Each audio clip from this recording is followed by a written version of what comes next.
Try not to be too crooked. All right, there we go. All right, I think we're good now. Cool. So how you doing, man? Nice Good. to finally get to talk to you. No doubt. I mean, we've been playing, tag here, and I mean, I've been meaning to get to you earlier. I was actually seeing if one of the other guys wanted to do it, and it just didn't work out. So whatever. Here I am. Shit, me and you'd be good, dude. We've Yeah. been talking enough as it is. We've Yeah, already no, got us something built. no doubt. So where are you from, man? Jersey. Jersey. Yeah. Born and raised? Pretty much. Yeah. Yeah. What part of Jersey? Central Jersey. It's like, are you familiar with New Jersey or? Vaguely. I've been there a little bit. You know, I'm probably Central's pretty good for me. That's Yeah. like the pretty part of Jersey, right? Yeah, I mean, I live in a lot, there's a lot of farmland out here and stuff like that. And like I'm, 20 minutes from the shore. So, not too far from the beach. And then, I'm like an hour from New York City and an hour from Philadelphia. So it's a really good location, It is. Yeah. an hour and 15 minutes to Delaware, so pretty centralized, I would say, to Oh, all yeah. things are important, I guess, So what kind of shit did you get into as a kid around there? What's there to do? What little well, chores did you do? I moved on around a lot when I was a kid, so I don't think that there, I could say that I served my whole childhood here, but I would say the majority of my teenage life probably here. Let me see, what did we get into? Girls, bonfires, and guitars. Hell yeah. Hell yeah. That's a pretty good mix, dude. Yeah, you know what? To believe it or not, it's like Jackson, where I live in Jackson, New Jersey, it's raised a lot of great musicians, you know what I mean? And so I would say for me growing up, it's like I was surrounded by some really great musicians, Any Zach like national people that I would here. know? What's that? Yeah, Zach Any- Wild's from my hometown. Oh, no shit. Yeah. Man, So yeah, I'm his finding- dad used to work at the gas station. We'd see him all the time, even when he first got in Aussie, that's crazy, dude. His dad was like a celebrity himself in Jackson, you know what I mean? He'd be like, Oh, hey, yeah. what's up with Zach? He's out there jamming with the Oz. How cool is that, Yeah, dude? he was super cool, his pops, The more I talk to people, man, it sounds like there's really great music to be found, all over the place. Richmond, Virginia is a big one, and New Orleans, there's a lot of good stuff. Jacksonville, Florida's got some. I mean, there's these little hot spots all over the fucking US. I agree, man. I mean, I've traveled across the country, man, and I've seen, great musicians in a lot of places that, you just wouldn't expect, We were just in Michigan, and there's a place called Traverse City. And there was all kinds of great musicians up in Traverse City. The opening bands were great, and a lot of famous people are from Traverse City. I did not know, but like Kenny from Kid Rock, he was out there, playing. Shit. Yeah, he came to the show. So, I mean, there's great music everywhere, man. I can't say one's got better than the other. Maybe some's got a little bit more, I think it's kind of stylized. Whatever if you'll find these little hot pockets of metalcore here, and of just hard old school, like sounds like almost like a hair metal sound here, and I think it's just stylized, kind of whatever your style is, you can find one somewhere. Sure, no doubt. And these unsigned bands are amazing, dude. I've been doing a deep dive into unsigned bands since being with Rock Rage, and Right. my favorite bands now are bands that nobody's heard of, and it's unfortunate. That's what I try to do, is make sure that everybody hears all these bands that are out there, and what I mean, they're not all Disciples of Verity that I'm talking to, what I mean? Well, look, record labels just aren't what they used to be, right? You know what I mean? Do you need to be signed these days? No, you don't. There's so much DIY stuff going on. People are recording in their houses, records that sound way better than, most of the stuff, you grew up on, you know what I mean? Right. So, we don't need the record labels like we used to. No offense to my record label, but Yeah, it's a touchy subject for me too. yeah, but you just don't need them as much as you used to. So I think that some of the unsigned bands that you were hearing now, if this was 15, 20 years ago, they Right. probably signed, you know what I mean? Yeah. And they are that good. And it's just that, like we said, you it's such a DIY kind of, industry now, and people are just, it's so accessible, all the things that were not accessible to people before, like, distribution and stuff like that, or being able to distribute your stuff, just, it's so much more accessible now. YouTube is a powerful force. YouTube, and all the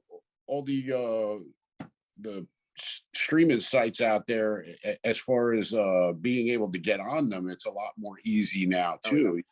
There's a lot more services out there that cater towards musicians, that you could just submit it to there and get on there, you know what I mean, and where oh, you're not on Universal, you're not on Sony, well, you can't service your, that's just not the case anymore. People are able to get their stuff out there, right? So. Yeah, well, and like the whole release thing is, so it's all EPs now and singles. Which I like that, because I've said it 1,000 times. It seems arrogant as fuck for some record label exec to think that he can pick the one song out of your whole album that is going to be the hit.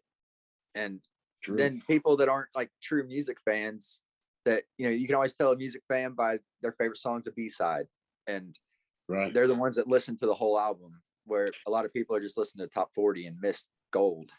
Yeah, well, that is unfortunate. And yeah, when you do release things as an album, sometimes you're going to miss some things, because people are only listening to the singles, so far with Pragmatic Sanctions, we've only released single after single after single. We have not released the entire record yet, which is soon to come, because we're going to run out of singles. But I think that is the way of the future. The single path, and you could equally push, each single instead of trying to push an entire record, which, like you said, things get lost. Not to say that that's the wrong way. I mean, I wish it was a little bit more kind of like a little bit the old times, where people liked to get records, and they looked forward to getting a record, and they looked forward to seeing the artwork and reading the liner notes. I mean, I couldn't wait to get to Compact Disc World or my local record store to pick up the new record, so I could read the liner notes and check out the cool ass freaking artwork on there. That was the best. The album art used to be one of the best parts of the physical copy. It still is the best part of the physical copy, especially with a vinyl. Is that driving you nuts, dude? Sorry, I got string face from the light, and it's really driving me insane. Yeah, I was wondering how long it was going to take you to do that. Oh man, it's like there was a fly buzzing in my face. That's exactly what I was thinking in my head.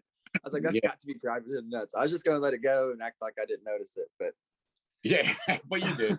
I had to talk through your crotch in the camera, so when I get uncomfortable, I just start mumbling. Yeah. So to me, like, even if you look at the artwork in Pragmatic Sanctions, like, to me, like, I do discuss this in a lot of interviews and stuff, but that those kinds of things are important to me, and important to the band, and we discussed on having cool artwork. I think that that's something that got lost in the industry somewhere. You know what I mean? Like having really legitimate artwork that translates well. That was kind of important to me, so I work with this girl Melody Myers, and she does a lot of stuff for Elfson and a lot of other people on the West Coast side, but and so when I had a meeting with her, her and I hit kind of eye to eye on exactly what the artwork should be, and how we could translate that to the music, and she is like really like on my level when and there wasn't a lot of explaining that had to be done. It's just she kind of just saw the vision that I did, and we discussed themes and how it should be. And so each single has a great piece of artwork that goes along with it, which like I said, to me is really important, man. It's not just something that was thrown together. It's if you look at it, I mean, I've even got tattoos of it, so that's how dope I thought it was. Right. So. That's a pretty good sign. That's a good. Yeah. Yes. endorsement's the word I was looking for. That's a good endorsement for it. So are you any thoughts of doing like a pressed LP?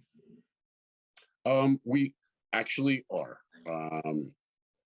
We're in the process of some things right now I really can't say too much about, but because as soon as the contract signed, then I'll say it. Right. I understand. I'm not trying to break any news. Yeah, but we're in talks to do some vinyl and stuff. So if it does transpire, maybe obviously I'll have to say something about it. But if it doesn't transpire, is what I really meant to say, that maybe we'll be in the works to do it on our own or something like that. But it does look like it's going to happen. So seems a shame if you got such dope artwork to go with it, to not go all out with a cool fucking pressed album. And yeah, I always like the records that are colored too. It's the little kid in me that seeing a green record is just cool, or a purple record or some shit like that. You know what I mean? I mean, there, like I said, that's a lost art. You know what I mean? It was kind of making a resurgence though. There's a lot of people that are coming out, they're kind of gripping onto that old school sound and appreciating the artwork and what goes into it. Well, what I've learned recently is that, in the last couple of years, the resurgence of, vinyl and CDs is really, believe it or not, up like 60%, which you think it wouldn't be. But, I would see that, that obviously there's a niche group that loves the vinyl, right? They need to have the vinyl because, I hear that, I do hear that constantly, like, when are we going to come out with vinyl? Are you guys coming out with vinyl? The answer is yes, but it does take several months to come out with a vinyl because they're so backlogged and so busy from actually the demand, which is uncanny, man. It's crazy. It's cool. I mean, that's a cool aspect of it, but it sucks, and it's expensive as hell to get pressed anymore. It's just, I think they're probably taking advantage of that niche market, that resurgence of people wanting it. Yeah, absolutely. Musicians, but no doubt. that's what the industry's a grimy, dirty fucking thing, man. It's crazy to have music so pure and fucking heartfelt be fucking muddled by dirty industry bullshit. But it's kind of like a sink or swim kind of deal. You know what I mean? You got to go along with what's happening, and maybe you might not agree with certain aspects of it, but I mean, it is not an easy path. You have to be a little bit more than just a musician, to even get into this, kind of break into the industry of today is a little bit even more demanding, you know what I mean? With all the social media that you have to be involved with, and constantly staying relevant. It's like your numbers on social media is what makes you relevant. It's not just back in the day where it was like word of mouth and flyers going around, and right, I mean, you have to adapt to what's going on, and if you don't, you're just gonna fade go out amongst the abyss. they just fade out and you don't hear about them anymore. It's sad. And great bands too, and like you said, what I mean, with the unsigned band type things, it's like if you are not a social media whore per se, you know what I mean, you got to constantly be on TikTok and whatever, all of them, all of them. I'll name them all, right? But you got to constantly be on all of them, and constantly be pushing your things, and constantly have a steady flow of social media.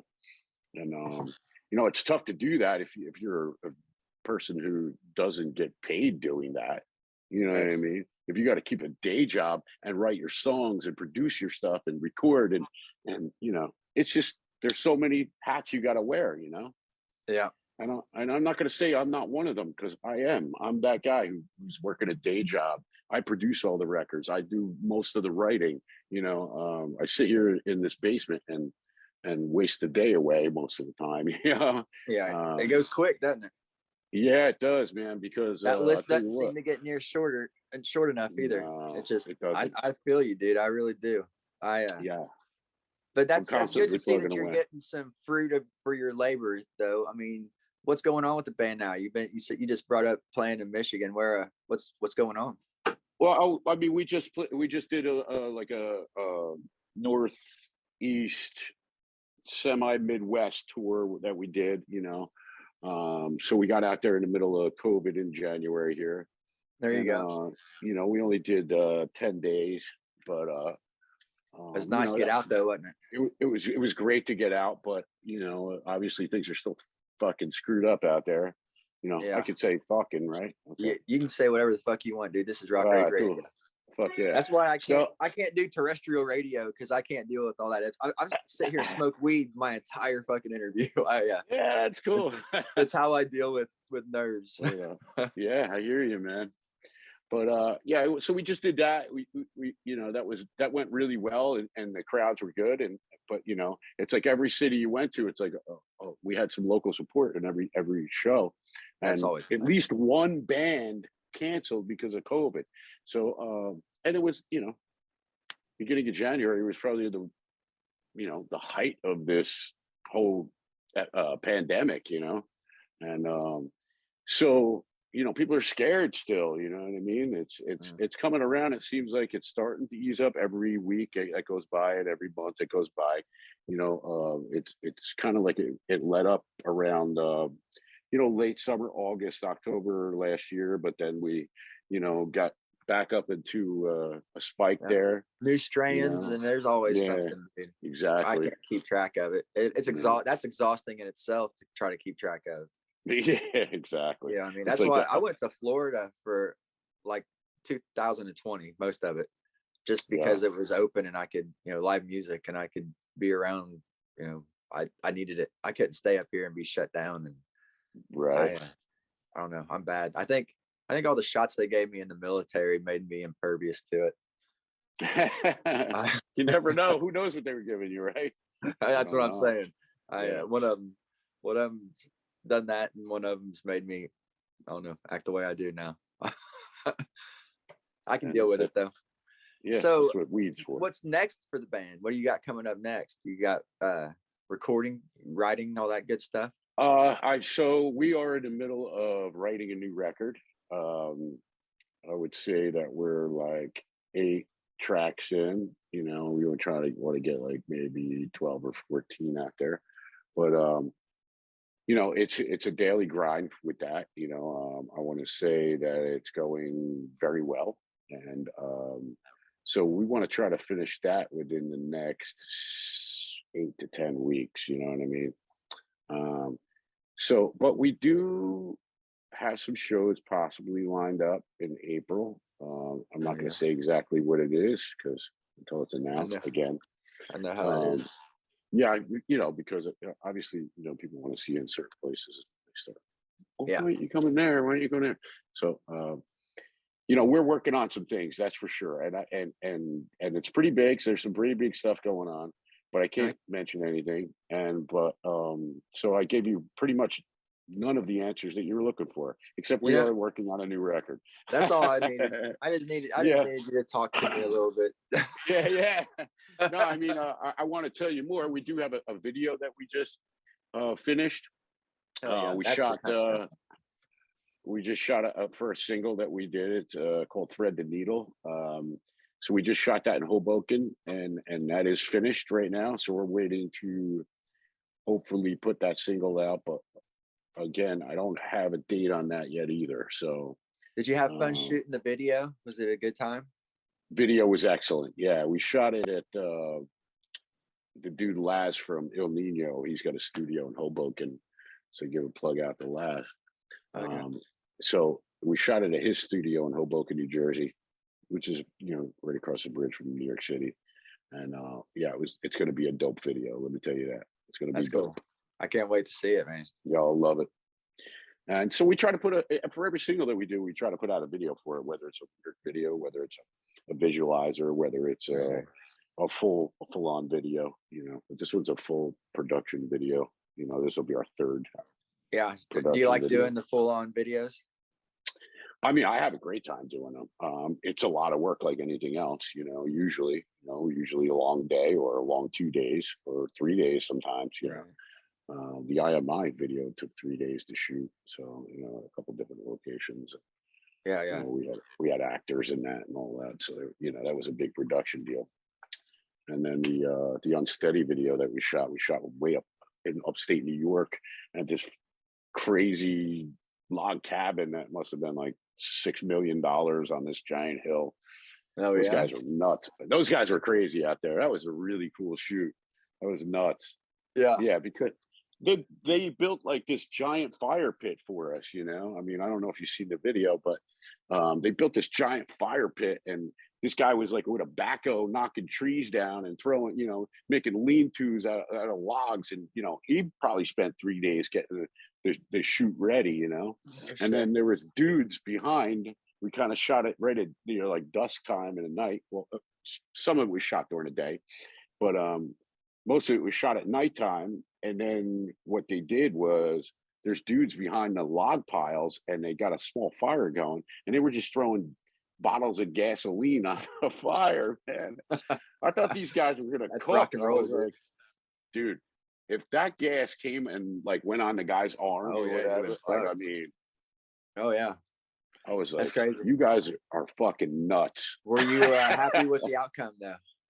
Oh, it was killer. Yeah, it was shot by Rage Resurgence, and shout out to Rage Resurgence.